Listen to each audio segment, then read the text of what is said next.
धुळे शहरासह जिल्ह्यामध्ये उन्हाच्या तापमानाने कहर केला आहे। उन्हाच्या त्रासामुळे नागरिक त्रस्त झाले आहे। उन्हापासून वाचण्यासाठी नागरिक विविध प्रकारचे उपाययोजना देखील करत आहेत। मात्र याच उन्हाचा फटका वीज वितरण कंपनीच्या ट्रान्सफॉर्मरला देखील बसला आहे।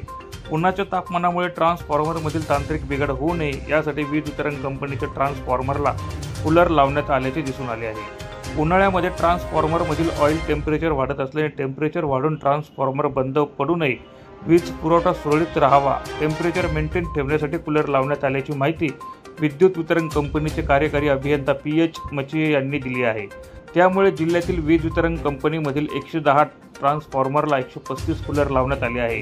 ट्रान्सफॉर्मर थंड ठेवण्यासाठी दरवर्षी उन्हाळ्यामध्ये विद्युत वितरण कंपनीच्या वतीने ट्रान्सफॉर्मरला कूलर लावले जाते। उन्हाची तीव्रता दिवसेंदिवस वाढत आहे। गेल्या 4 दिवसांपासून उष्णतेची लाट शहरासह जिल्ह्यात असल्याने शहरातील प्रमुख रस्ते निर्मनुष्य झाल्याचे दिसून येत आहे। त्याच माध्यमातून वीज वितरण कंपनीच्या अधिकाऱ्यांनी देखील ट्रान्सफॉर्मरमधील तांत्रिक बिघाड टाळण्यासाठी ट्रान्सफॉर्मरला कूलर लावून ट्रान्सफॉर्मरचे टेम्परेचर मेंटेन ठेवत असल्याचे दिसून आले आहे। उन्हाळ्यामध्ये ट्रान्सफॉर्मरचं टेम्परेचर ऑइल टेम्परेचर हे वाढत असल्यामुळे